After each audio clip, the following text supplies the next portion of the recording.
Magandang gabi po muli. So, ang topic po natin ngayon is how to be wise with your money. Part 2 po, kasi last topic po, same topic po, pero nag-focus po kami sa tithes as per the lesson po namin. So, last topic po, we discussed about same topic, part 1, at ang focus niya yung tithes and offering. So, ang dami natin natutunan doon last topic kasi pati pala time, no, bro? Kasama sa tithes, no? So, talent.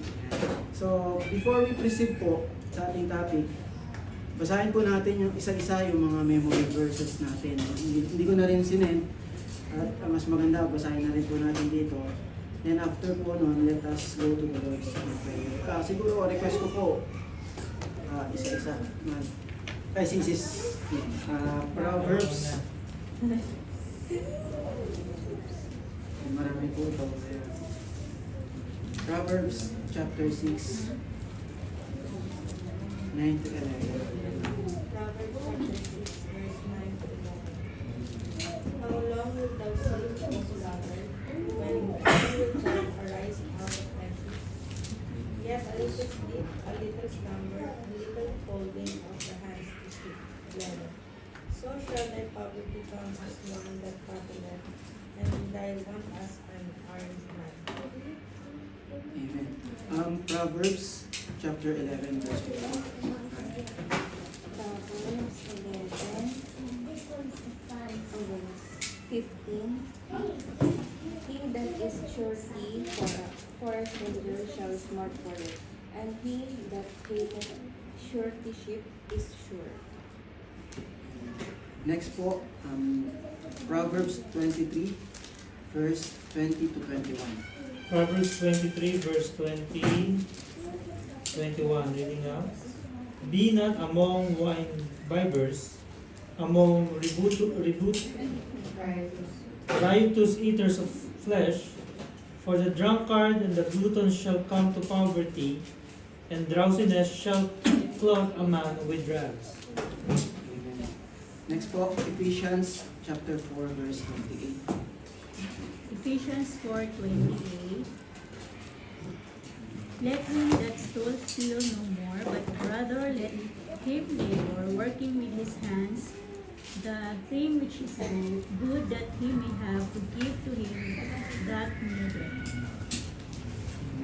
And lastly po, Hebrews chapter 13, verse 5 to 6.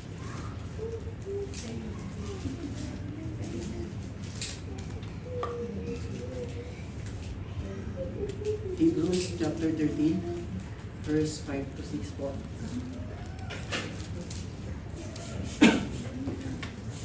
Hebrews chapter 13, verses 5 to 6.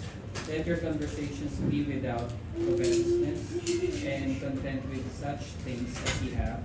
For he hath said, I will never leave thee nor forsake thee. So that we may boldly say, the Lord is my helper, and I will not fear what man shall do unto me. Amen. Let us pray po.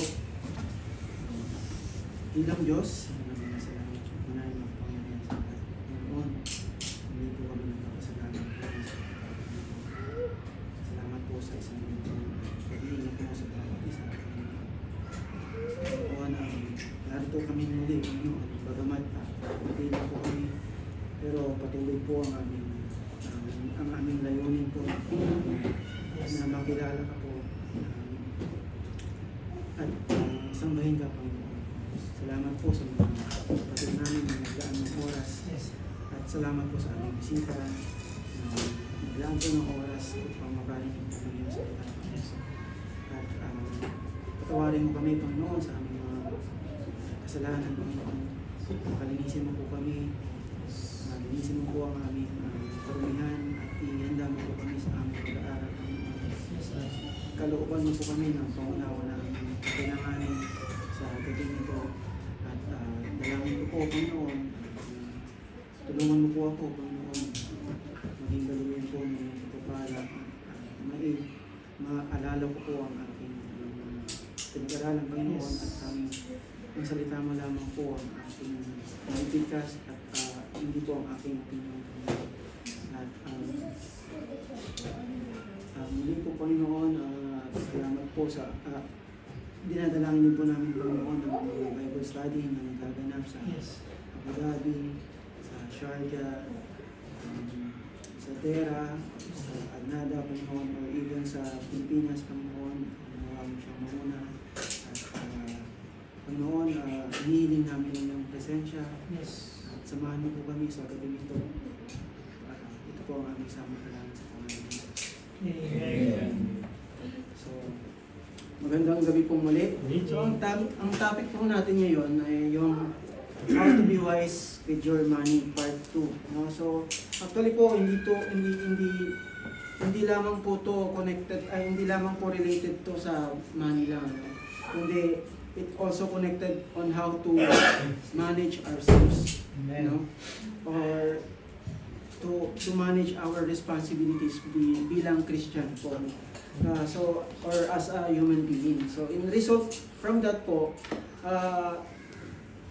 parang, kumbaga, from that, it will enable us to be wise in our money. No? Yun lang po yung yung parang outcome niya, no? So may mga principles po tayo na binigay ng author ng ating lesson, no? To how to be wise with our money at pag-aaralan po natin yan isa-isa. So ang first principle po is put God first and trust Him to supply your needs. No? Put God first and trust Him to supply our needs. So, basahin po natin yung verse, Proverbs 12:27.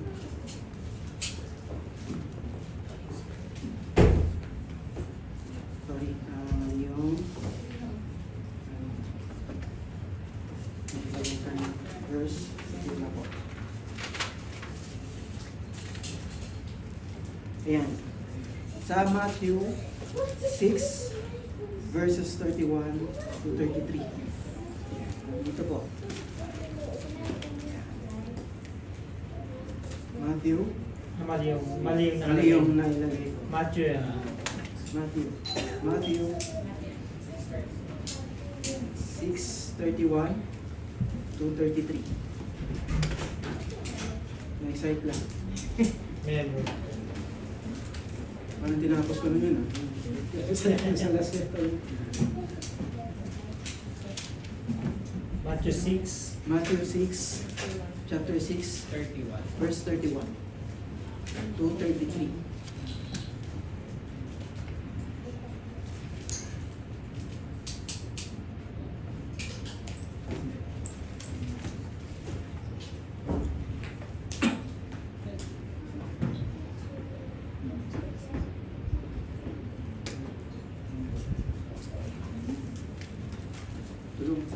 Tulungan ko lang gawin. Ay! Si Sis, Judy. Okay lang po. Therefore, take not in saying, what shall we eat, or what shall we drink, or wherewith shall we be clothed? Verse 32 po. 32. For after all these things, do not general seek for your heavenly Father, knowing that have need all these things. But seek ye first the kingdom of God and His righteousness, and all these things shall be added unto you. Amen. Amen. So, in verse 31 po, no, makikita natin, no, it's all about worrying. No? Meron siguro sa atin, no, hindi natin maiiwasan no, kapag nagsabay-sabay yung mga problema, diba? Nagkasabay-sabay yung gastusin. Kaya yung meal plan natin for a month, for example, 1,500, yun ang binabudget natin per month, magiging 500 na lang dahil sa mga unnecessary na gastusin. Ano. So, kasi nahugit na yung mga ibang expenses, kaya so mag-worry ka ngayon kung ano yung mga kakainin, Lord, anong kakainin namin, diba? Yung pag-iisip pa lang ng ulam, di ba, ang hirap na. No? So, dumarating yung time na nag-worry ka, o kaya kung ano yung kakainin ng anak mo, kung uniform ba. So, pero it's a good reminder po para sa ating lahat. No? Kasi sabi sa verse 32, for after all these things to the Gentiles seek, for your heavenly Father knoweth that ye have need all these things. So, ang ating Ama sa langit ay alam lahat ng pangangailangan natin. Amen. No? So dito, sabi nga dito, all these things shall be added unto you, sabi sa verse 33. But seek first His kingdom. No? Seek first to be righteous like God. Amen. And to become interested to His favor. So, kaya as a Christian, ini-emphasize dito na we don't have to be worried. No? Dahil alam ng ating Ama sa langit ang ating pangangailangan. So, di ba nga sabi ni Jesus Christ noon, sa Luke, hindi ko matandaan, basta sabi ni Jesus Christ, yung ibon niya pinapakain niya. Amen. Paano pa kaya tayo? Sparrow. Matthew. Matthew 6:20. Ayun. Thank you. Amen. Kabisado sister. Amen. Amen. Matthew 6. So we just need to put God first, no, and trust Him to supply our needs. So when we say put God first po, there are 3 meanings na ibinigay ng ating author. So number 1, put God first means to obey God. Amen. Pag sinabing to obey God, God's business first before our business. Ano? Amen. So one example dyan, yung ating tithes and offerings, di ba? So which is tinuro ni Brother Dennis na napaka-linaw po. No? So, well, sa una po, personally, aminin namin na mahirap. Amen. Pero dumadating yung point na nangihinayang ka, no? Imbes na ibigay mo na lang, i-invest mo na lang, di ba? O kaya ibayad mo na lang sa loob mo, di ba? Pero hindi dapat ganun kasi useless yun ibibigay mo kung hindi bukal sa loob mo. No? So dinadagdagan lang natin yung kasalanan natin. No? So it's a good reminder po ito para sa ating lahat. Kasi una sa lahat, ang lahat ng meron tayo galing sa Kanya. No? Hindi yung maski nga yung galing natin galing sa Kanya. So kaya kailangan natin ibigay kumbaga una pa lang pinaprioritize natin ang Panginoon. So, at hindi niya kailangan hindi niya kailangan ng pera natin. Kasi di ba? Sa Kanya lahat no? Ang kumbaga para ito sa Kanyang mga manggagawa. Amen. At saka hindi ba nakaka-proud kapag may na-win silang soul, nagiging part tayo doon. Amen. Diba? Kaya siguro masasabi nyo ang daling sabihin, pero talaga kasi yan ang tinuturo sa ating Bible. So, Amen. unahin natin ang Panginoon. So, at saka totoo rin yung sinabi ni Brother Dennis last topic na baka nire-review pala ng Panginoon yung mga paparating na For sure. Hindi, Oo. hindi ko sinabi. Hindi, for sure, for sure. Hindi ko sinabi na, ano yan, nandun sa Bible. So, Ano base sa version? Bible, Devourer. nire-review na ng Panginoon yung mga paparating na dilubyo sa ating buhay. Siguro may mga nakakalusot lang, pero magpasalamat ka, yun lang. Kasi for sure, may paparating pa sana, pero napigilan na. No?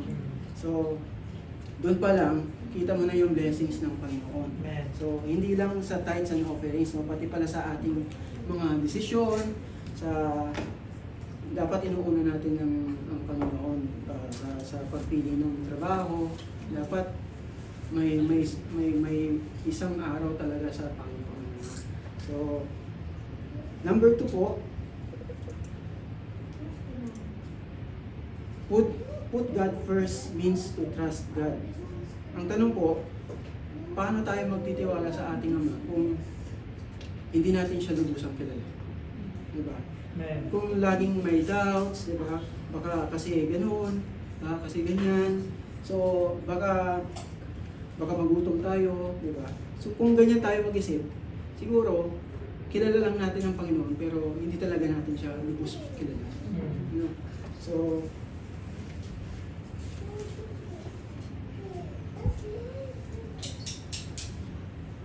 Pero di natin alam kung ano yung kaya niyang, kumbaga, kilala natin ang Panginoon, pero hindi natin lubos na kilala, hindi natin lubos na alam kung ano yung kaya niyang gawin sa buhay natin. So, isipin natin yung tatay natin ngayon, sarili ng tatay po natin. Nung panahon na kasama natin sila, or kung kumbaga, nung kasama natin sila, pinababayaan ba tayo ng tatay natin? Di ba? Hindi. Halimbawa, God forbid po, no? Kumbaga nakatira ka sa third floor, tapos nasusunog yung building. Tapos, no choice ka, kundi kailangan mong sumadon sa bintana. Tapos, merong nakaabang dyan sa baba. Yung iba, malalaki ang katawan, nag-gym, no? Kaya kanyang saluhin kahit malusog ka pa. Tapos yung isa naman, tatay mo nag-aabang, malaki lang yung tiyan. Pero kaya kanyang kung papipiliin ka, no? Kanino ka tatalon? Sa malalaki bang katawan or sa tatay mong malaki lang ang tiyan? Di ba? So, kasi for sure, doon ka tatanong sa tatay mo kasi alam mo na hindi ka niya pababayaan kasi alam mo na mahal ka niya, no? So, kung ganyan din ang tingin mo sa tatay mo, paano pa kaya sa ama natin na sa langit? So, put God first, seek to know Him more, magbasa tayo ng Bible, no? It's a good reminder sa ating lahat na the more we know Him, the more we will trust Him, and the more we will love Him. No? So, number 3 po, put God first means being patient and waiting on the Lord's, or to have faith in God. So, let us read po Psalms chapter 27, verse 14.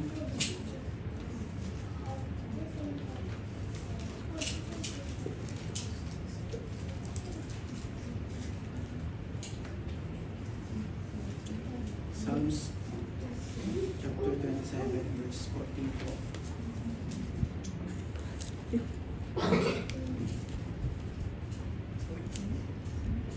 Ah, 14. 27. 4-0. 14. Awan 4. Wait on the Lord, be of his garments, and he shall strengthen thy life. Wait, I say, on the Lord. Amen. Sabi po dito, be patient at maging matatag kahit gaano pa yung kahirap. No? Naalala ko pa noon, I believe na nabanggit ko na to sa aking testimony. No? Nung naghahanap po ako ng, dati po,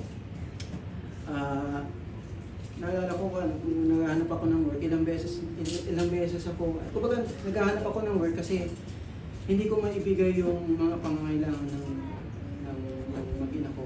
So, hanap ako ng hanap, ilang beses ako nare-reject, siguro tatlong beses o 4 na beses. Basta may isang company na talagang parang na-heartbroken ako kasi akala ko tuloy-tuloy na eh. Kasi kaya nilang bisahan yung family ko. Kumbaga, malaking tipid yun eh. Kaya bisahan, tapos kayang bigyan ng insurance, diba? So, malaking bagay. No? Pero, yun yan, na-reject ako.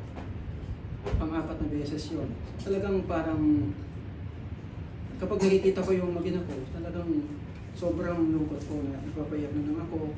Tapos, nakita ng asawa ko na parang down na down ako. Kaya, imbis na magreklamo ako sa Panginoon, nagpapasalamat ako kasi binigyan ako ng asawa na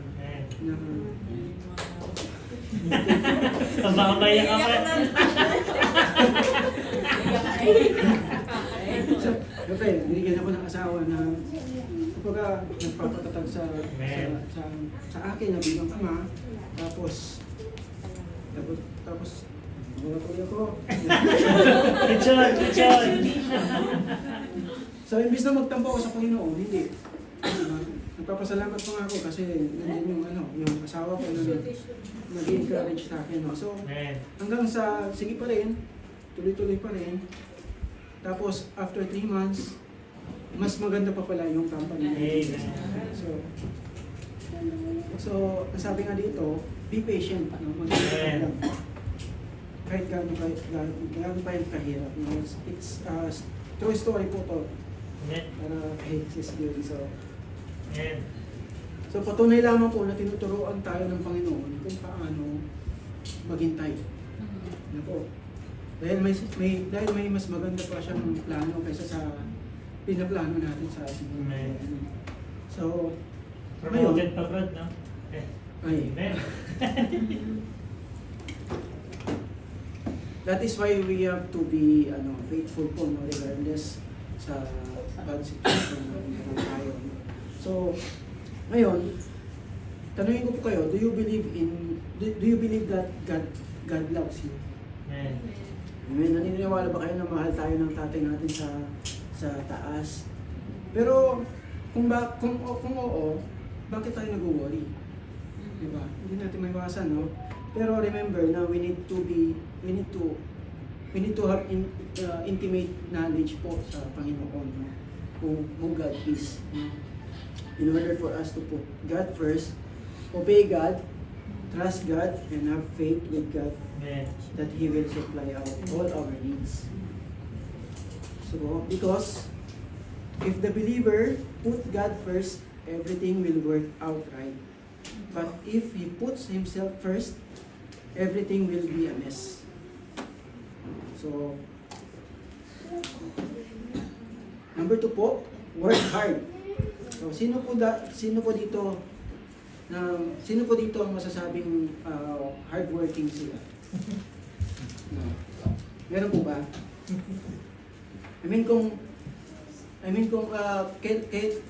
Kailan kayo kumbaga hardworking, meaning parang hindi kayo during sa trabaho niyo hindi kayo nag-browse, diba? Hindi kayo natutulog. Minsan hindi nyo naiinip, diba? Kumbaga, Tuwing lunchtime, nagtatrabaho, Brad. late ka na nga. Late ka na nga ng 30 minutes, mag-breakfast ka pa doon. So, diba, guilty po tayo doon, kasi minsan nagagawa natin yun. Ewan ko lang kung minsan o naging habit na po. No? Or sa paglilingkod po natin sa Panginoon, di ba? Laging late. Laging late. Parang kami, laging late. Kaya natatamaan ako kaya. Sakit. Oo. So, I'm sure po na hindi naman lagi gano'n, no? Minsan, may time na gano'n, tamad na tamad ka, so nakaka-guilty talaga. So, yung inaral ko to, tama nga na sinabi ni Brother Dennis na matatamaan ka. Ikaw unang tatamaan. Kapag inaaral mo, ikaw talaga unang kumbaga, parang galit bang ang Diyos sa akin? Kasi parang ako lagi ang sinesermon na yan, no? So, in the books of Proverbs po, na isinulat po ni Haring Solomon, kung mapapansin niyo po, very practical yung mga advices dito, no?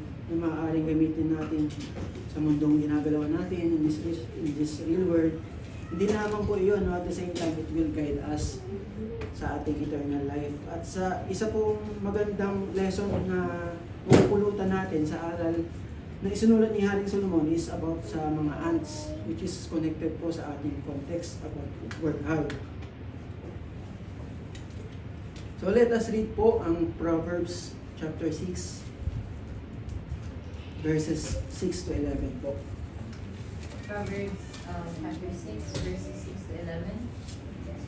Verse 6, Woe to the ant, thou sluggard, consider her ways and be wise, which having no guide, overseer, or ruler, provided her meat in the summer, and gathered her food in the harvest. How long wilt thou sleep, O sluggard? When wilt thou arise out of thy sleep? Yet a little sleep, a little slumber, a little folding of the hands to sleep. So shall thy poverty come as one that travelleth, and thy want as an armed man. Yeah. Amen. So in verses na binasa po natin, no? Si King Solomon po advised all sluggard. Ano po itong sluggard? No? Ito yung mga tamad. Ito po.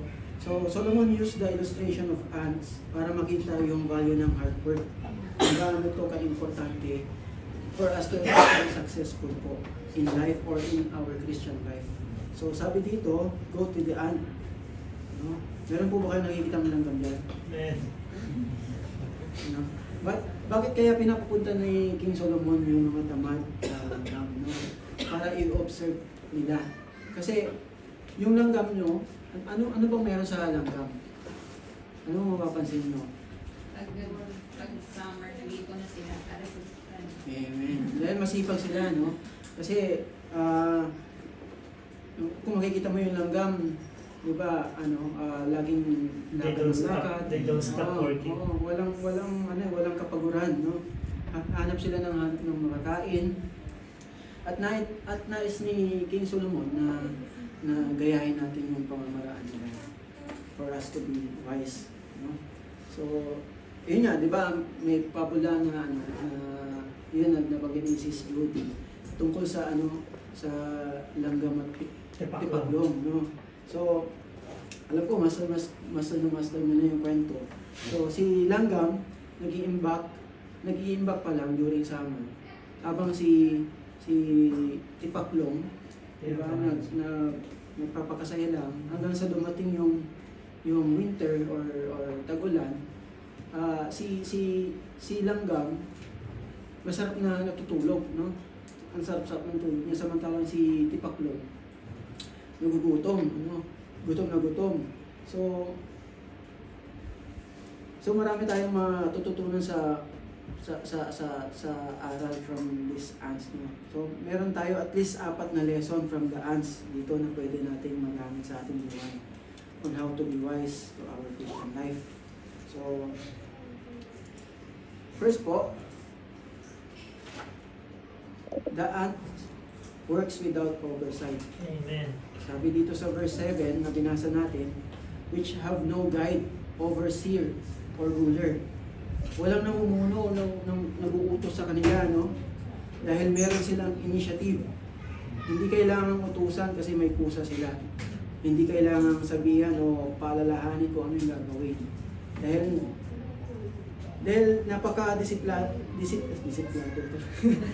disiplinado nila, no? At very diligent without supervision. Very independent. So, hindi sila yung tulad nung nasa work, no? Uy, nandiyan na yung amo nyo. Nandiyan na yung amo. Trabaho na tayo. No? hindi po sila gano'n, no? Parang sa site din po, no? Kapag nandiyan na yung supervisor, nakikita nila, natutulog lang yung mga neighbor, nagkakantuhan. So, walang ganyan sa langgam. Hindi na nila kailangan ng utusan dahil masisipag sila. Nakakita na ba kayo ng langgam na tulog? Yung tinapakan. Oo. Di ba wala? So, sa work, may mga boss na tumitingin sa kanila, walang ganyan. So, napagayahin natin sila, no? Kasi, kumbaga, may initiative sila. Okay? So, next po, the ant works while there is opportunity and doesn't wait for a better time. So, sabi sa verse 8, provided her meat in the summer and gathered her food in the harvest. So, nag-ipon sila ng pagkain kapag tag-araw sa panahon ng anihan upang may makain sila pagdating ng tag-ulan. So, napaka-wise po, di ba?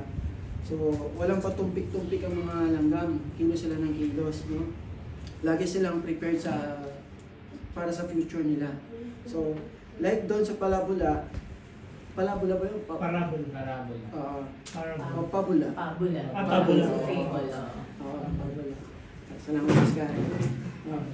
Summer pa lang, nag-iimbak na yung food, ng food, no? Para meron silang makain tuwing winter. So, dinaig pa tayo ng langgam, ano? No? Kasi nandun lagi yung awareness nila, no? Mas naiintindihan pa nga nila yung discipline of savings. Diba? Na sa oras ng pangangailangan, may mauubutan sila. So, same goes po sa atin. Financially, dapat ready tayo. Diba, dapat may emergency fund pa nga tayo, diba? at least 3 times ng sahod natin. Tama po ba? Para once na may unexpected na mangyari or hindi nasahang sitwasyon, meron tayong mga umuugutan. No? Parang langgam na laging ready. No? Iwasan natin maging tulad ni Tipaklong na one-time billionaire. Di ba? No, bili dyan, bili dito, na walang savings, negative pa. So, sa letter C po, the ant works in coordination with others. So, merong teamwork ang langgam, no? May unity ang langgam. Bawat langgam, may kanya-kanyang trabaho. No? Example po yung images, di ba? Kumbaga, merong tatawag ng tulong. Yung iba naman nag-start na gawin yung mga dapat nilang gawin. Nung bata pa ako, na-observe na medyo marami akong time nung bata ako eh. Na-obserbahan ko yung langgam. Pinagmamasdan ko yung mga langgam. Mahilig ako maglaro ng gagamba. So may namatay akong gagamba. Kumbaga, nilagay ko lang malapit sa kanila. Titignan ko kung kaya nilang buhatin. Ngayon, may nakita akong isang langgam, hindi niya pinansin. Pinuntahan niya lang, inamoy-amoy niya lang, hindi niya pinansin. Tapos, hindi nagtagal, nakita ko, ang dami na nila. No? Yung pala, nagtawag lang yung langgam. No? So,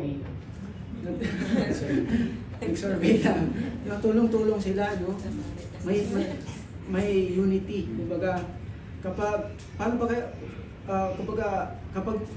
sama-sama, di ba, tingnan mo naman kung ano nagagawa kapag sama-sama, no?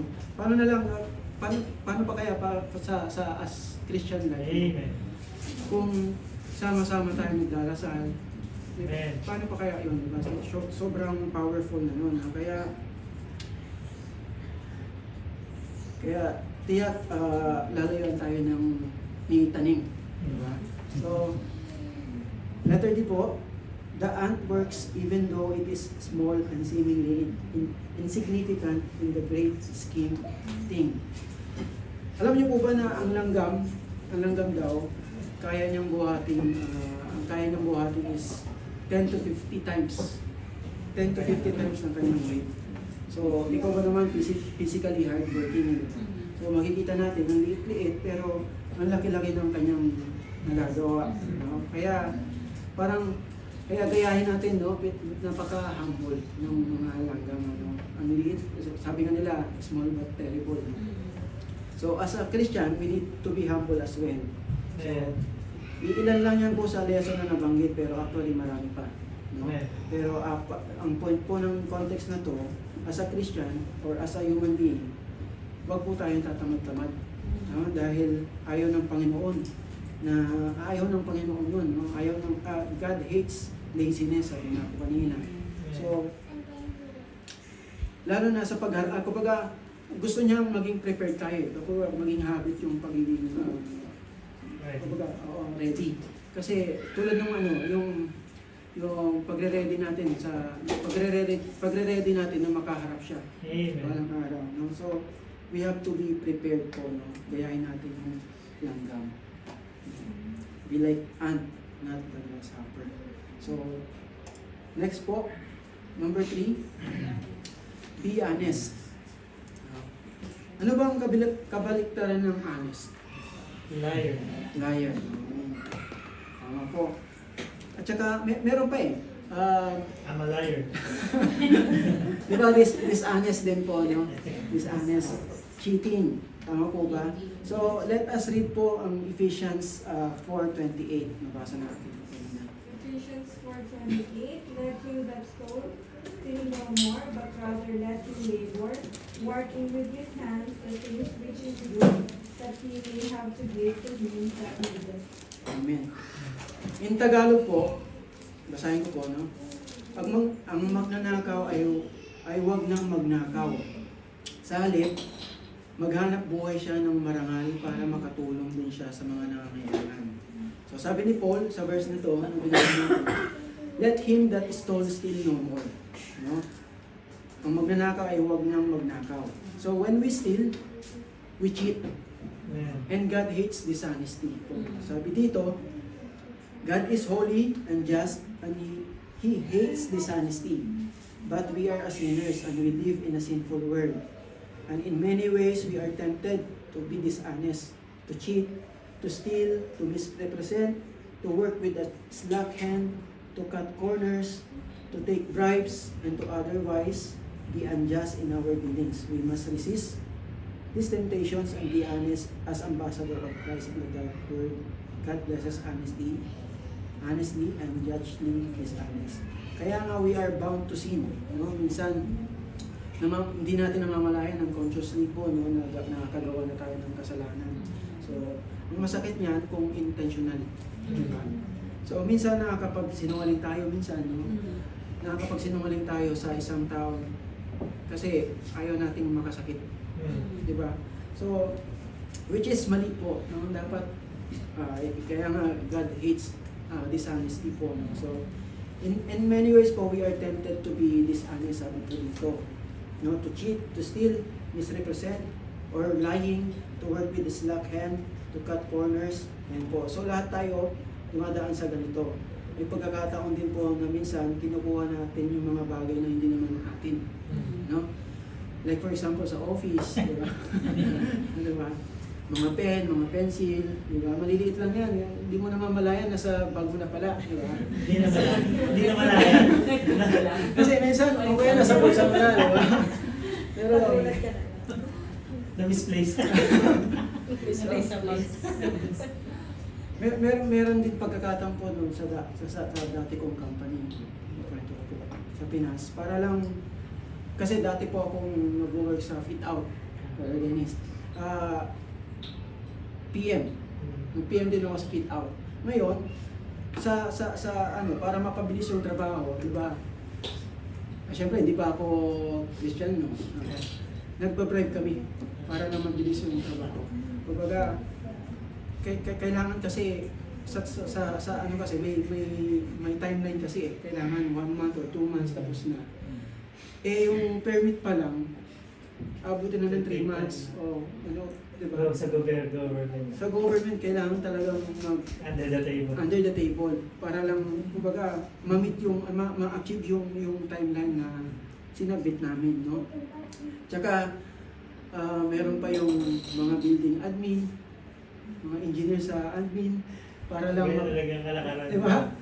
Para lang mapabilis yung trabaho, para lang ma-approve yung delivery, yung work permit, very kumbaga yung work permit ang importante sa amin para lang makakilos kami. Hindi kumbaga kailangan pa namin na magbigay, magpakain every week para lang aprubahan. Hindi kapag nagbibigay kami, hindi pa nila nakikita, ina-approve na nila. Ano? So kaya nung time na yun, nawala talaga yung respeto ko sa mga engineer na nandun sa mga admin. Kasi pera lang no? So kung ano, lalo na sa mga sa building permits. Kasi grabe sila maningil. Kumbaga parang 5% ng total ng kaya, di ba? Kaya parang ang hirap na tanggalin sa Pinas na sistema eh. So tandaan natin na God is holy and just. Ayaw niya na yung mga gawain ito. So alalahanin natin na tayo ay ambassador ng Panginoon. Nire-represent natin siya sa mundong ito, kaya mahalaga ang ating testimony, alagaan natin ang ating testimony kasi ayan yung pinanghahawakan natin para makapag-win ng soul, you know? Kung plano mong i-soul winning yung ka-office mate mo, pero nakikita naman yung may mga pen kang iba't ibang kulay sa bag mo. Ano kayo paniniwalaan? May bili ka pa, red, blue, green, di ba? May company na yun. So, as a Christian, we must resist these temptations. No? Sa halip be honest at magtrabaho daw tayo ng marangal para meron tayong maibigay sa nangangailangan. No? Sa mga nangangailangan talaga po. No? Yan po papasok yung next principle natin. No? So, number 4 po, learn to give and help others. Amen. So, question po, ano pong gusto nyo? Learn to give and help others or learn how to receive and seek help from others? Give. Diba? Give. Siguro mas okay po na makareceive na lang, ano? Kasi hihingi ka na lang, at least, hihingi ka na lang, hindi ka na magtatrabaho, no? May, kumbaga, titingnan, kung titingnan mo, parang mas okay, no? Pero hindi eh, diba? Sila na lang mahirapan, tas hintay ka na lang ng mga blessings, no? Hindi po, no?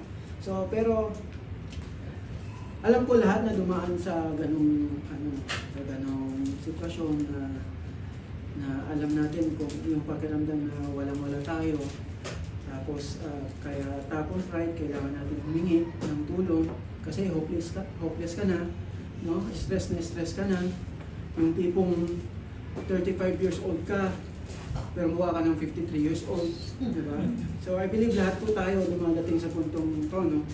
Yung nahihirapan ka na pero very hopeless. So alam natin yung pakiramdam nito. Whether financially man yan or ano man. Samantalang, in the other side po, yung learn how to give and help others. Di ba mas okay na to? Sabi nga nila, it's better to give than receive. So, pero minsan, may pagkakataon talaga na wala talaga may bigay ng tulong. Kasi gustuhin mo man na tumulong, wala talaga. Pero, kaya siguro pinagpapala tayo ng Panginoon. Hindi para sa sarili lang natin. No? Kundi para tulungan din ng mga nangangailangan. Kaya maging daluyan ng pagpapala, no? Maging liwanag sa kanila. So sabi dito sa verse kanina sa Ephesians 4:28, let him that is told still not no more. No? So mapapalad ang mga but rather let him labor working with his hands the things which is good, and he may have to give him the needed. Sa Tagalog po, ang magnanakaw ay huwag na magnakaw, salit maghanap buhay siya ng marangal para makatulong sa mga nangangailangan. So mapalad po ang mga taong nagbibigay at tumutulong dahil meron silang pagkakataong magbigay, makapagbigay. Like for example po, no, yung tulong po sa ating mga missionaries. Diba? Sa bawat kaluluwa na nawigid nila, part po tayo noon. So, sabi ng Panginoong Jesus sa Luke chapter 6 verse 38, give and shall be given unto you, good measure pressed down and shaken together and running over shall men give into your bosom, for with same measure that ye made withal it shall be measured into you again. Ang Tagalog po, magbigay kayo upang bigyan din kayo ng Diyos. No? Ibabalik sa inyo ng sobra-sobra at umaapaw ang binigay ninyo. Sapagkat kung paano kayo magbigay sa iba, ganoon din ang pagbibigay ng Diyos sa inyo. So mapalad kayo mga kapatid na kung tayo ay may kakayahang tumulong. Ano? Because God will bless you. But please be reminded po na kaya tayo tumutulong kasi hindi para mag-expect tayo na may kapalit, no? May babalik, no? Kasi God is very compassionate, no? We should do. So by the way, ang pagtulong or pagbibigay ay hindi lamang financial, no? Pwede rin tayong magbigay ng advice, di ba? Or like or kung halimbawa kailangan ng tulong physically, di ba? Ano? So, however po, in giving po, patungkol sa financial na bagay, we need also to be wise. So, nailagay ko. So, don't give to lazy person. We need to also be wise. Ano? Don't give to lazy person who does not work, yung tatamad-tamad. Tulad ng nabanggit kanina sa Proverbs 6, chapter 6, verses 6 to 10, na isinulat po ni King Solomon.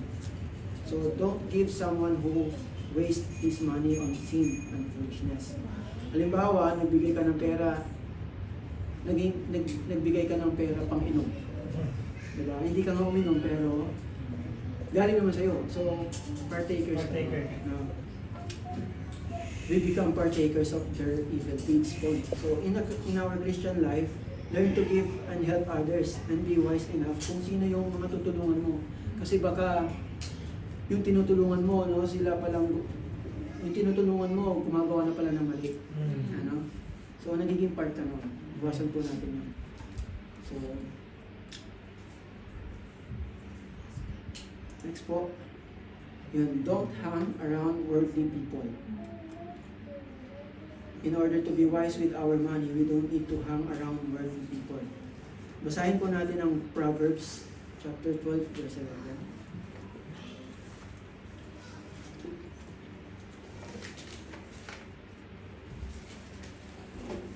Proverbs chapter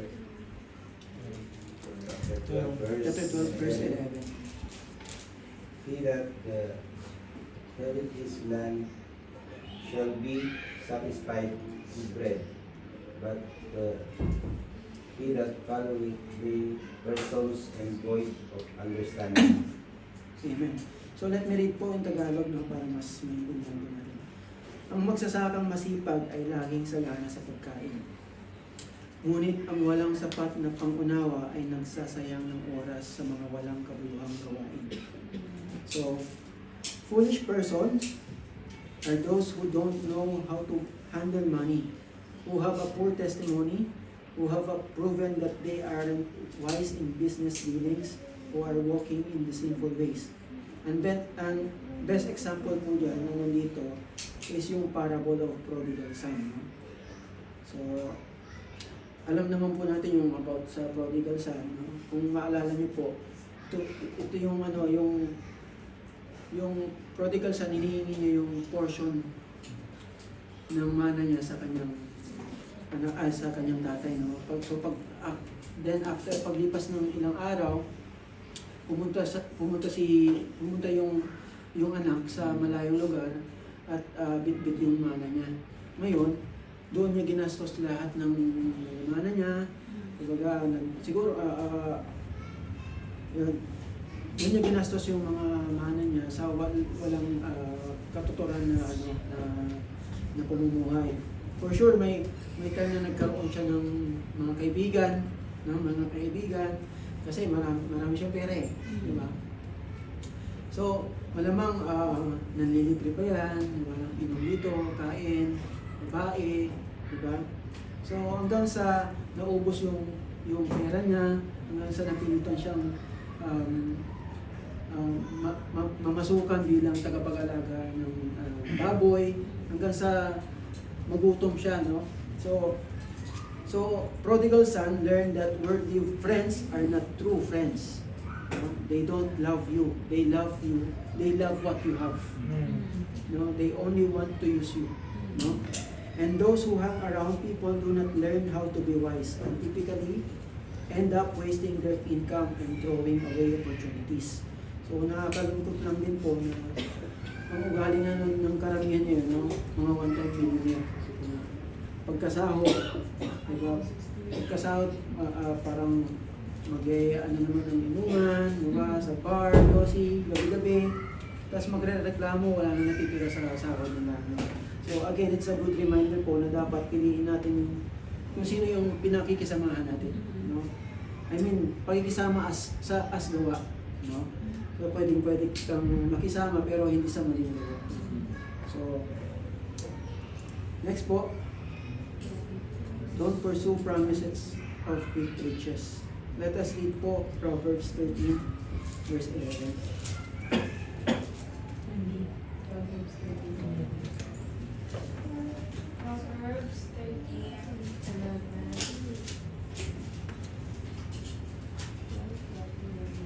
Proverbs 13:11. Wealth gotten by vanity shall be diminished, but he that gathereth by labor shall increase. Amen. In Tagalog po, basahin ko po, ang kayamanang nakuha sa pandaraya ay madaling nawawala. Ngunit ang kayamanan ng pinaghirapan ay pinagpapala. So, ilan sa mga example na related dito is yung lottery, diba? Yung wedding, or mga business deals na mabilis kang himangan, diba? So, wag po tayo maniniwala doon. So, sino po dito yung na business minded na? This is like Yung na business minded na uno yung power. Diba? Vera 7, One Lightning, diba? Mag-invite ka lang, kikita ka na, diba? Or kahit wala kang gawin, after 1 month, babalik sa yung pera, doble pa, diba? Yung mga pyramid scheme. Diba? So, actually, isa po ako sa nabiktima niyo noon.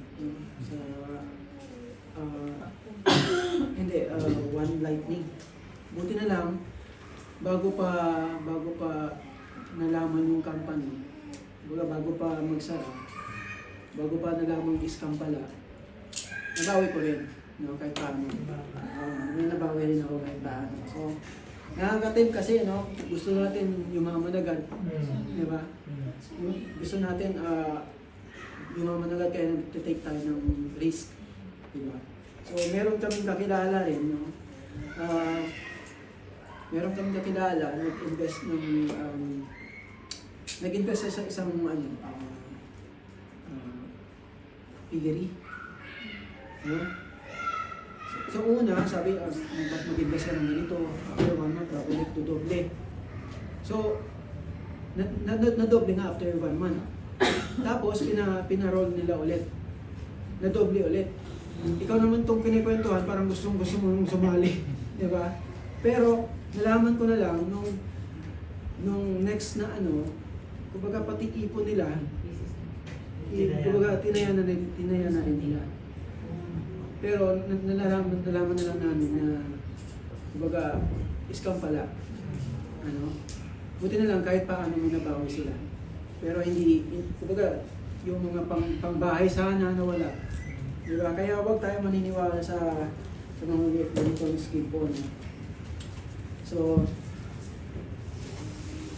lahat ng mga promise po na to, mga fast money talaga. No? Pero madalas ang ending in loss at saka disappointment. No? So mas masarap sa pakiramdam na pinaghihirapan mo talaga yung pinaghihirapan mo kasi alam mo yung halaga, yung value. So sa verse na to na nabasa natin, tinuruan tayo maging patient, maging hardworking like Anne, in order for us to be wise. Iwasan po natin ito mga quick riches, no? Kasi karamihan talaga rito scam. So next po, number 7, be careful about borrowing and lending. Sabi dito, this is warning against unwise borrowing and unwise business contracts. Dahil maaari tayong malagay sa alanganin. Sabi nga ni Duterte, huwag mo subukan. No? Masisira ang buhay mo. So, we have important reminders mo about borrowing and lending. So, number 1, if you see that you have made a mistake, try to find a way out of it. So, pakibasa po ang Proverbs chapter 6, 1-5. Proverbs 6, 1-5. My son, if thou be surety for thy friend, if thou hast stricken thy hand with a stranger, thou art snared with the words of thy mouth, thou art taken with the words of thy mouth. Do this now, my son, and deliver thyself. When thou art come into the hand of thy friend, go, humble thyself, and make sure thy friend. Give not sleep to thine eyes, nor slumber to thine eyelids. Deliver thyself as a roe from the hand of the hunter, and as a bird from the hand of the hunter.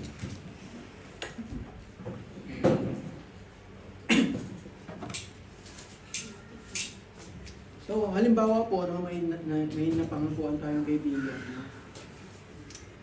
meron din ako napangako kaibigan nun eh.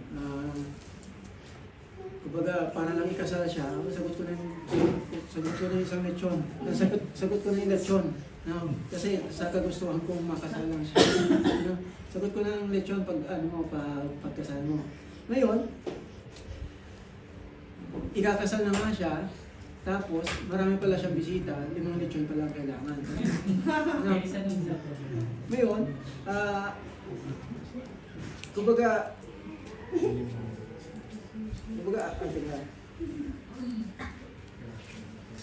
so, kapag nagkamali ka man na ano, kumbaga nangako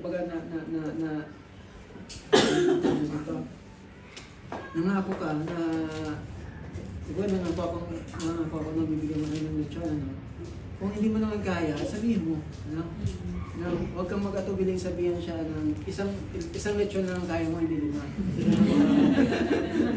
Hanggang sa maunawaan niya yung sitwasyon mo. Kasi Kesa pangutang mo. oo, kasi kundi malilinti ka naman sa misis ko eh. Kaya, hindi pa naman niya alam. So, number 2, borrower becomes a servant. No, good reminder po ulit ito. No, wag po tayo manghihiram ng pera or maglo-loan ng napakalaki kung hindi naman natin kayang bayaran. No? Kasi kung gano'n, lalamunin tayo ng utang natin. No? Maaaring hindi ka makatulog, kakaisip ng utang mo, yung feeling mo na napakalimitado na lang ng kaya mo gawin. Gusto mo pumunta rito, gusto mo pumunta dyan, pero hindi mo magawa kasi may obligasyon kang bayaran, may obligasyon kang bayaran monthly. No? So most probably, it will lead us to worry. Ano? Mangangamba kasi sa budget mo, mangangamba sa budget mo monthly. No? Ang magbabago lang yun kapag natapos na yung utang mo. Kaya huwag tayong manghiram, not unless kung kaya natin bayaran. No? So number 3 po, it is especially unwise to borrow on bad terms. Sino na po nagkautang dito sa Bombay? Pinas o kaya sa Chinese? Ano? Yung 5-6. Ay, 5-6. 5-6. Kumbaga yung 5-6 kasi kumbaga isa siyang loan pero pero informal. No? Kumbaga nagpapautang hindi bangko ang nagpapautang kundi tao. No? Maliit na negosyante. So iniisip ko dati bakit ang tawag sa kanila 5-6. Yun pala, utang ka ng 500, balik 600. So doon pa lang 20% pa lang interest. Ano? Sobrang taas ng interest eh, malaki yung chance na malubog ka sa utang, no? Eh, tapos kapag hello po sis. Welcome po. So kapag nakalimutan mo magbayad, may fine, o lulubog ka sa utang hanggang sa yung fine na lang ang binabayaran mo, mas malaki pa yung fine kaysa sa inutang mo, no? So like for example po dito, yung loan niya. Ano po kung ano. So number 4 po, be careful about lending money. So mga kapatid, there's a right time to lend, no? Dahil napaka-unwise kung lahat ng lalapitan mo, lahat ng lalapit sa iyo, ipapahiraman mo, di ba? Hindi sana all, di ba? paano kung hindi niya kumbaga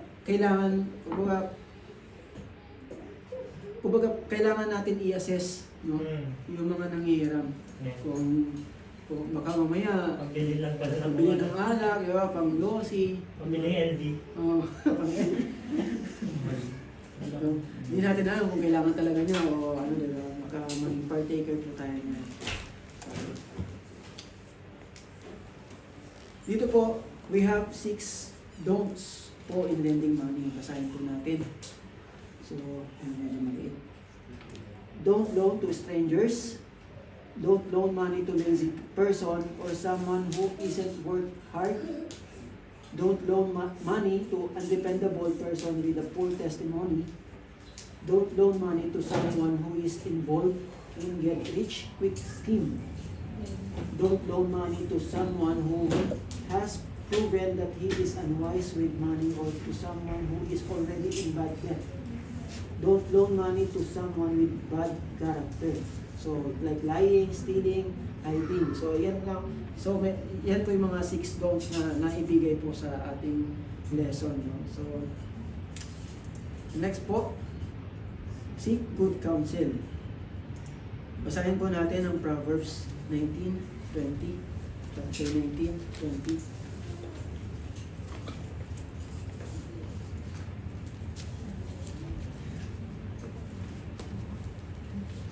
Proverbs chapter 19, verse 4. Hear counsel and seek instruction, that thou mayest be wise in thy latter end. Proverbs chapter 24 verse 6 po.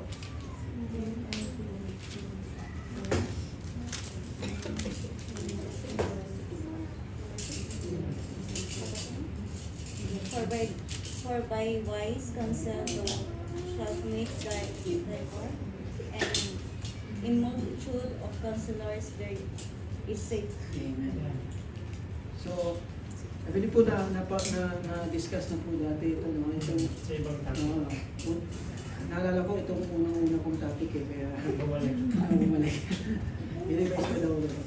So, pagdating sa major decisions po, like financial decision, no? Like pagbibili ng lupa, or sasakyan, or starting a business, or insurance, or pag-migrate sa ibang bansa, it is wise po na humingi tayo sa mga humingi tayo ng counsel sa mga taong napagdaanan na po yung sitwasyon mo, no? Upang maiwasan po yung mga hindi dapat mangyari, o magkaroon tayo ng magkaroon po tayo ng tamang proseso, no, about sa decision making natin, particularly sa financial. So wag kung kanino lang na wag tayong kung kanino lang tayong humingi ng advice, no? Kasi malaki yung chance na kung lalapit ka man sa kaibigan mo or katropa mo, malaki yung chance na yung gusto mo lang marinig yung gusto mong yung sasabihin niya, no? So in order for us to be wise, no, let us seek those who are older and wiser, no? Dahil malamang napagdaanan na nila yan. So mas marami silang advice na pwedeng sabihin sa iyo. So number 9, don't yoke together with unbelievers in financial matters. So let us read po 2 Corinthians chapter 6 verse 14. 2 Corinthians chapter 6 verse 14. Sila na ba? 2 Corinthians 6, 14. 14. Be ye not unequally yoked together with unbelievers, for what fellowship hath righteousness with unrighteousness? And what communion hath light with darkness? Amen. Sabi po dito, be ye not unequally yoked together with unbelievers. So maliwanag po na sinabi ni Paul, huwag tayo makisama sa di sumasampalataya sa Panginoon. Yung mga taong galit sa Panginoon, yung mga taong pinaglilingkuran ni si Satanas at hindi yung Panginoon. So huwag tayo makisama sa kanila. Para bang huwag tayo makisama sa kanila na para bang kapareho natin sila. So pero bakit kaya po, no? Dagdag po ni Paul, for what fellowship hath righteousness with unrighteousness? Maaari ba mong sama ang good at evil? Di ba po hindi? Kasi parang tubig at langis yan. Hindi pwedeng magsama, hindi pwedeng maging isa. Ano? Like for example po yung, alam niyo yung nilalaunch na movie nila Paolo Cruz? Yung Dear Satan. Dear Satan. No? Na-trending po kasi yan. No? So, ang kwento daw po is binago raw ng batang babae si Satan. No? So lumalabas na kayang maging mabuti ni Satan, di ba? Which is very wrong po, no? Kaya kaya na magpanggap, oo, no? Pero Satan is Satan, di ba? hindi man kumbaga kaya niya ibigay yung mga gusto natin, no? Pero ang kapalit po nun, kaluluwa natin. Amen. No? Kaya huwag natin panoorin to, no, sa mga anak natin. No? Hindi sila, para hindi sila masway sa kanilang paniniwala. Amen. So, one more example po, no? Halimbawa, may ka-business partner ka, no? Tapos yung ka-business partner mo, yung business niya, alak, si sugal, online gambling, yung pogo, diba? Tapos yung business partner mo pala si Alice, no? Tapos magbibigay ka ng tithes at Let's go. Alice go. Wala pa akong maalala. Your Honor.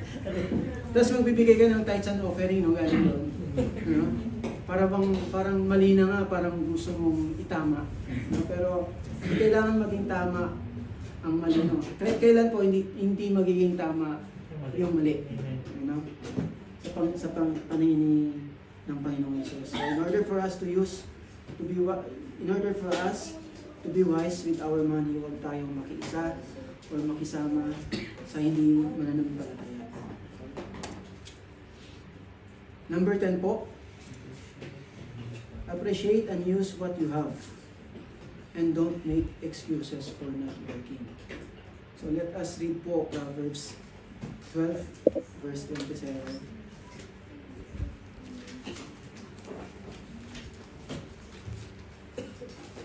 Proverbs 12 verse 27.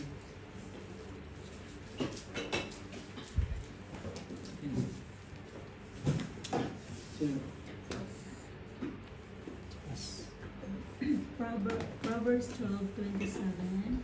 The slothful man roasted not that which he took in hunting, but the substance of diligent man is delicious. Hindi. Medyo malabo lang pala. Ah. Wala ko maliwanag.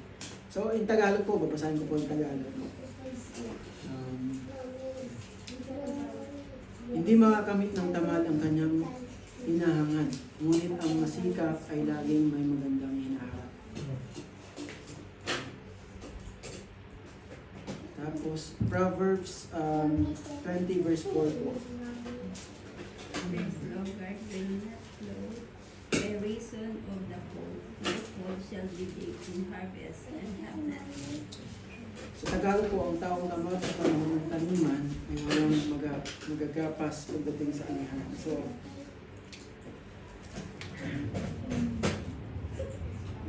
naalala ko po nung bata po ako, no?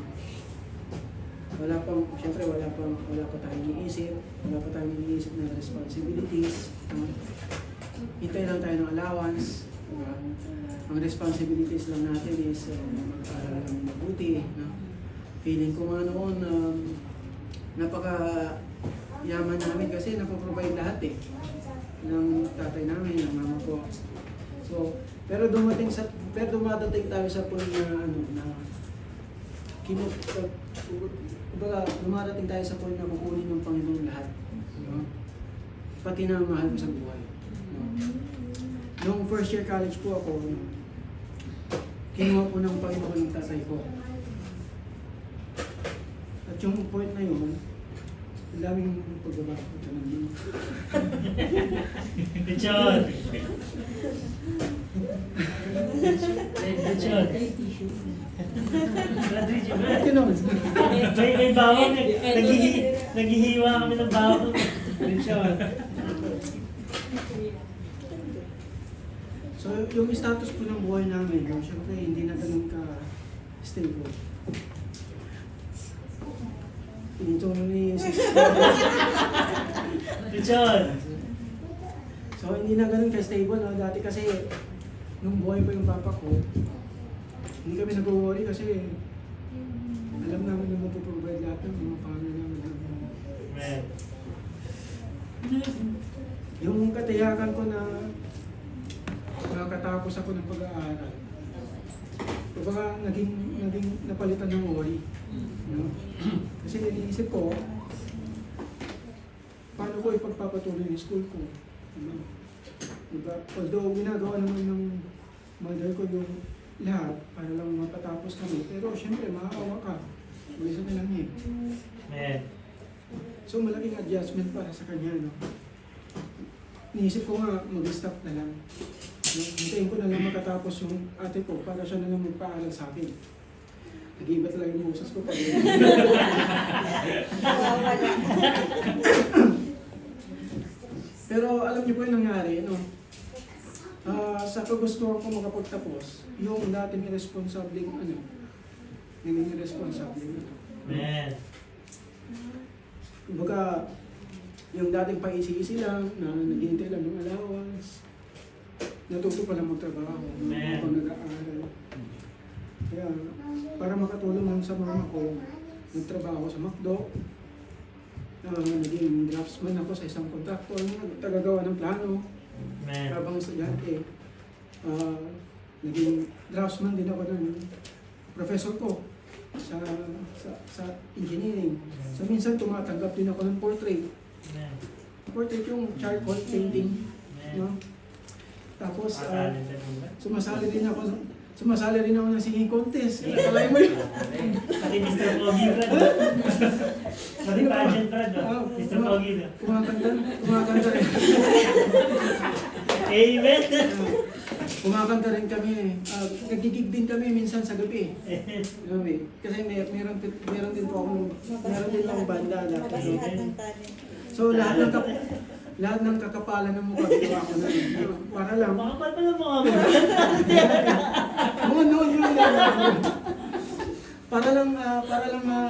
Para lang sa kagustuhan kong makatulong sa mama ko para graduate ako. No? Kasi first year college pa lang ako noon. Limang taon pa. Diba? So, hindi man ako nakapagtapos agad kasi inabot ako ng 6.5 years eh. Kasi kailangan kong hatiin yung mga units ko para makapagtrabaho. Ano? So, pero awa naman ng Diyos, nakagraduate naman, diba? So, nakuha niyo po yung point. Don't worry, sabi dito, don't worry about you don't have. Yung sa tingin ko na hindi ako makakagraduate, eh kaya naman pala, no? Basta huwag susuko kasi maraming paraan, diba? Binigyan tayo ng talent ng Panginoon eh, diba? Kaya gamitin natin, huwag natin sayangin. No? So, sabi dito, start where you are and use what you have to the best of your ability. And God will bless you and provide you more. And ask God for wisdom. Tulad ni King Solomon. No? So, appreciate and use what you have po. No? Be contented po. Be contented what we have. Kasi may plano ang Panginoon sa ating buhay. So, last po, number 11, be content with God gives. What God gives. At kung mapapansin nyo po, no, very connected ito sa last principle na binabasa natin. No? Sa appreciate and use what you have and don't make excuse for not working. Basahin po natin ang Hebrew chapter 13 verse 5 to 6. Hebrews 13:5 to 6. Let your conversation be without covetousness and be content with such things as ye have, for he hath said, I will never leave thee nor forsake thee. Verse 6, so that we may boldly say, the Lord is my helper, and I will not fear what man shall do unto me.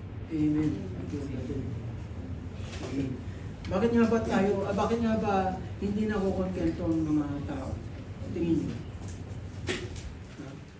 Kasi hindi tayo mapagpasalamat kahit sa maliit na bagay. No? Isipin mo, nagre-reklamo ka sa trabaho mo, pero pinapangarap yun ng iba. Di ba? Yung, sa dami, kumbaga, ang daming naghahanap ng work, no? Pero hanggang ngayon, wala pa rin silang trabaho. So, at saka, naiinis ka minsan sa anak mong makulit. Pero yung ibang mag-asawa, ang daming gustong mag-asawa, ang daming mag-asawang gustong mag-anak pero hanggang ngayon wala pa rin, diba? So, isa pa, ayaw mo yung tinitirhan mo. Pero marami sa Pinas na natutulog sila sa lansangan lang. Amen. Di ba? Kaya minsan, sa sobrang stress, no? Parang naisipan mo magpakamatay na. No? Pero maraming tao na gagawin lahat para lang madugtungan yung buhay nila. Yeah. Di ba? Kaya, minsan, kaya tayo nalulungkot kasi nagpo-focus tayo sa mga bagay na wala sa atin. Ano? So, huwag tayong gano'n, no? At saka, huwag nating i-compare yung sarili natin sa iba. Amen. Sa halip, i-compare natin yung sarili natin sa dating sarili natin. Kasi, magugulat ka na lang, ang layo na pala naman natin mo. Amen. So wag natin i-compare yung sarili natin sa iba. Kasi talagang, kumbaga, mag-lead yun ng ng kalungkutan, di ba? So, mamaya magreklamo ka pa sa Panginoon. So, makikita mo na ang layo pala ng narating mo kapag ang kino-compare mo yung sarili mo sa dati mong buhay, no? So, baguhin natin yung kaisipan na yun, no? At makontento tayo. Try natin isipin yung mga kumbaga, every night, no? Isipin natin yung mga bagay na pwede natin ipagpasalamat sa Diyos. Amen. Diba? Kaya, kasi kung masaya ka, kung maliit na bagay pa lang masaya ka na, ibig sabihin, kontento ka. Diba? So, yun po, baguhin natin yung kaisipan na i-compare natin yung sarili natin sa iba. Kasi mag-lead talaga yan, no? Sa Discontent. discontentment. So, ayan po, Amen. balikan po natin yung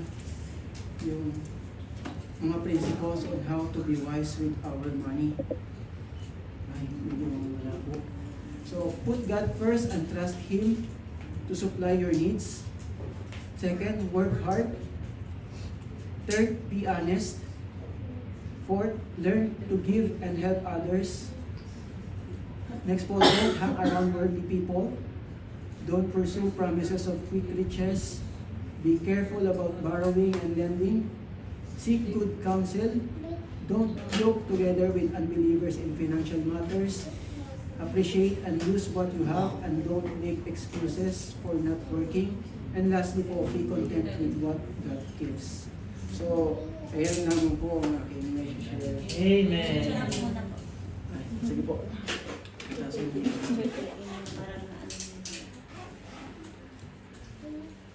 So, meron po bang katanungan o karagdagan po information para po meron po ba?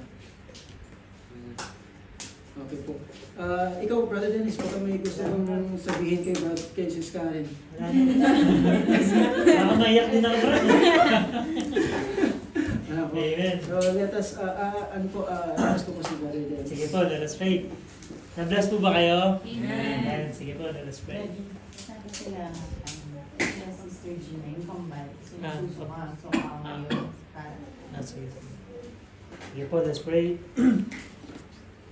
Our Heavenly Father, Lord, maraming salamat po, Panginoon, sa gabing ito. Muli po, Panginoon, kami po ay nabusog sa inyong salita through the preaching of the Word, through this Bible study. Thank you, Lord, for the life of Brother Kirby, for using him, O Lord, to share the lesson for tonight on how to use the money, O Lord, that you have given us wisely, O Lord. Thank you, Lord, for your wisdom at sa time, O Lord, na binigay niyo po sa kanya upang makapag-aaral siya.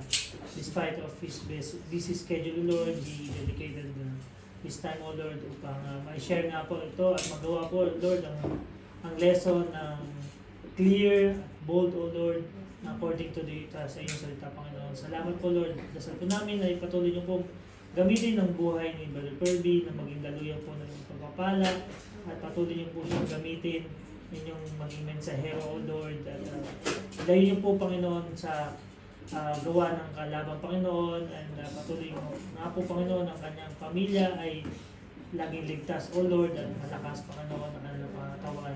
Kayo po mag-bless sa kanila, Panginoon, ng nararapat sa kanila, Panginoon, according to Thy will. At salamat po, Lord, sa mensahe, O Lord. Tunay nga po, Panginoon, ang mensahe ito ay hindi po upang kuhanin ang aming mga kaperahan. Dahil wala naman po talaga kaming may pagmamalaki sa inyo, Panginoon. Ang lahat ng meron kami ay nagmula sa inyo. As you taught us, O Lord, sa mga nakaraang lesson and even tonight, O Lord. Hindi nyo, Panginoon, kailangan ng aming pera, Panginoon, dahil kayo po ang nagmamayari ng lahat. Bagamat, Panginoon, tinuturuan nyo lang po kami, Panginoon, and you might be even testing us, O Lord, that kung gaano po kami talaga nagtitiwala sa inyo, Panginoon, bilang aming Diyos at Master, Panginoon. And we pray, O Lord, na mangusap po kayo sa puso ng bawat isa na tanggalin ang mga doubt, tanggalin ang mga worry, Panginoon, na ang pera, Panginoon, na aming hinahandog sa inyo through the tithes and offerings, at Panginoon, ay dahil gusto namin maging parte, Panginoon, ng inyong Great Commission, Panginoon. At may mga taong nagsusuko ng kanilang buhay. At salamat, Panginoon, sa mga taong ito dahil kami po mismo, Panginoon, na nandito sa kwarto nito ay naging resulta, Panginoon, ng Great Commission mo, Lord. Salamat po, Lord, sa buhay nila. At nagpagamit po sila at nakilala namin kayo, Panginoon, at kami po ay tumanggap ng buong buo, O Lord, at nakilala namin kayo upang kami ay maligtas at maihayo, Panginoon, sa gawa ng kalaban, Panginoon. And we pray, O Lord, na maliwanag po ito sa bawat puso ng bawat isa, O Lord. At ang desire po ng aming Panginoon ay patuloy nga maging parte ng inyong gawain, Panginoon. Salamat, O Lord, sa buhay ng mga missionary. We may not be able to go to the other places, but through the offerings, to the tithes, O Lord, na aming inahandog ay sabi nga pa ninyo ay magiging parte kami nito. At ito po ay aming kasiyahan, Panginoon. And we pray, O Lord, na patuloy niyo po, Panginoon, pangunahan ng buhay ng bawat isa, Panginoon. I-guide niyo po kami, Panginoon. At patawarin niyo po kami, Panginoon, sa mga paulit-ulit naming pagkakamali sa inyong paningin, Panginoon. Patuloy niyo kaming ibalik sa daan na kung saan niyo po kami gusto papuntahin, Panginoon. Alam po namin na ang kalaban ay kumikilos double time, Panginoon, dahil ayaw niya na kami ay naglilingkod sa inyo. Ayaw niya na makilala namin kayo ng lubos sa aming puso, Panginoon. Bagaman, Panginoon, kami po ay busy sa aming trabaho, Panginoon. Inaalaw niyo kami na maka-attend po ng mga gawain ganito, Panginoon. And we thank you, Lord, sa mga taong ginagamit niyo sa pangunguna nga po ng aming pastor through this church, O Lord. Patuloy niyo po silang gabayan, patuloy niyo po silang protektahan, Panginoon. At tunay nga po na sila po ay blessing sa amin. At dasal po namin, Panginoon, na kami mga miyembro po ng church na ito ay maging blessing din po sa aming pastor kung ano po ang kanilang mga pinagdaraan ng Panginoon. Tayo po ang kumilos sa buhay nila at patuloy nga po, Panginoon, na palakasin nyo ang physical na pangangatawan ng ating pastor at patuloy siyang magamit, Panginoon, sa aming lahat. At salamat din po, Panginoon, sa mga presensya ng bawat isa na nandito sa lugar na ito, sa pamamahay ni Brother Kirby, sa aming bisita, sa Sister Judy at sa Sister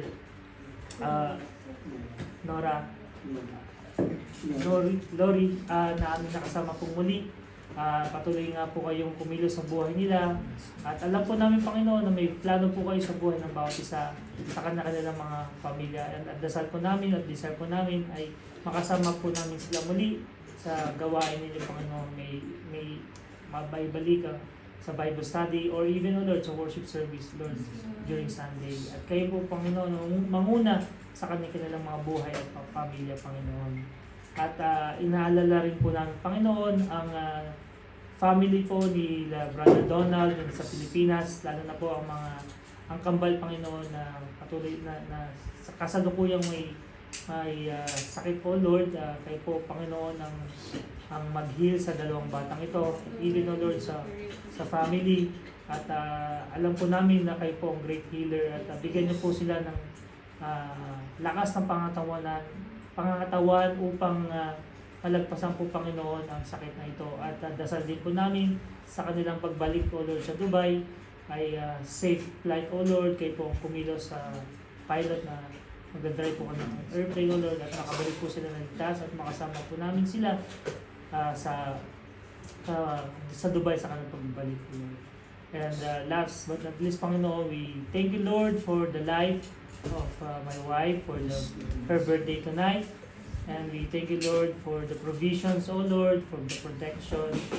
And we pray, O Lord, na kung ano po ang desire ng aking asawa ay kayo pong tumugot, Panginoon. At ang dasal po namin lahat ay malusog na pangatawan at patuloy nga po siyang magamit sa inyong kaharian, Panginoon. And we thank you, Lord, sa mga kamay na naghanda pa, Panginoon, ng aming pagsasaluhan ngayong gabi nito. Kayo po magbalik ng pagpapala sa kanila, sa mga sacrifices po nila. At i-bless nyo nga po ang pagkain na aming pagsasaluhan, Panginoon. At ito po ay maging kalakasan po sa pangangatawan ng bawat isa. At muli po, Panginoon, sa aming pag-uwi sa kanya-kanyang tahanan, kayo po ang mag-guide sa amin at makarating po kami ligtas sa kanya-kanyang tahanan. At bigyan niyo po kami, Panginoon, ng lakas na aming kakailanganin sa kanyang bukasan. Muli po, Panginoon, sa ilamang po ang mataas na papuri, O Lord, all of this we pray in the name of our Lord Jesus Christ. Amen.